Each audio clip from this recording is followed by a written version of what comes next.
Expensive and chat back in. Sassy the Clown here.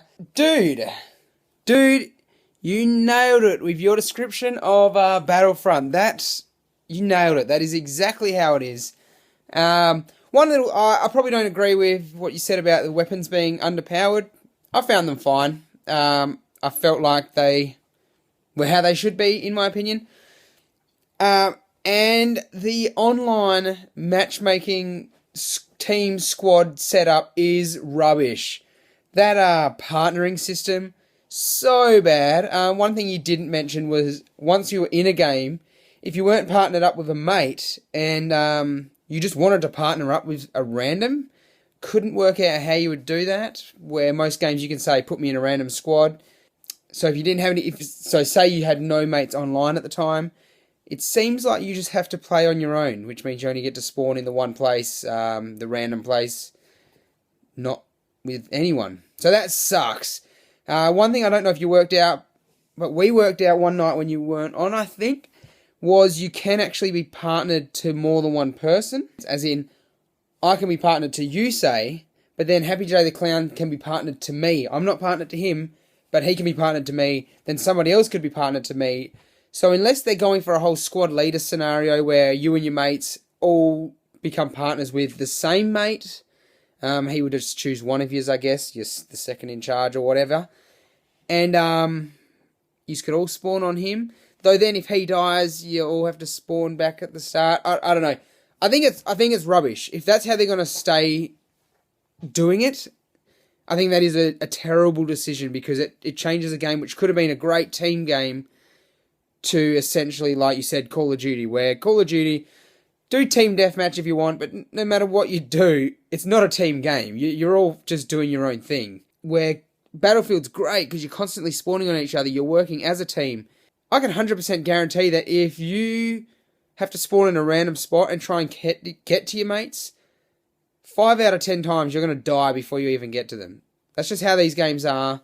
Hopefully they fix that because I think that is absolute rubbish. Anyway, that's all I'm going to say about Star Wars Battlefront. I like it. I'm going to get it. I'm not going to pre-order it. I'm just going to, yeah. I'm just going to get it at some point. And here, your question was, is there any games that I'm going to pre-order or am I excited for? I think that was the question. That's the question I'm going to answer. When you said it, I actually couldn't think of any. Apart from Star Wars Battlefront, which I'm going to get, I could not think of a single other game. I was excited. It's already out now. I was kind of excited when I heard they were making Tony Hawk 5, like the originals. And now that it's out, the reviews are all rubbish, and I've watched gameplay, and it's so buggy. So I'm probably not even going to go there. Maybe one day if it's like a $15 pickup, I might grab it. But yeah, could not think of anything. So I went into eBay at lunch just to just have a look, and there really isn't anything at the moment. If I liked Fallout games, there's nothing wrong with them. I just don't get into them. That would be the game. But again, I'm not really into it, so I'm not going to get it. Just Cause 3, is it?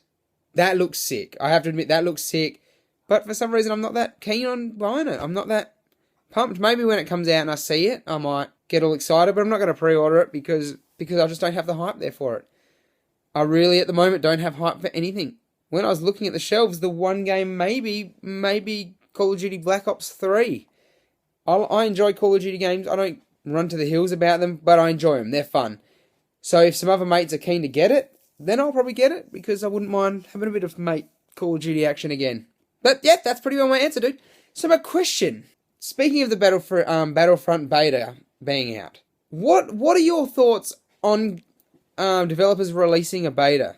Do you think it's a good move? Do you think it's a bad move? Like, I love it when they release it because you get to play these games early. But for example, Battlefield Hardline, when that beta came out, I got it, played it, loved it. I pre-ordered the game. I love Battlefield games. That isn't the best of Battlefield games, but played the beta. To tell you the truth, the part of the game that you got to play in the beta, that part of the actual game was essentially the exact same thing. I don't know if anything was different. And to tell you the truth, I think with Star Wars, that's going to be the same case.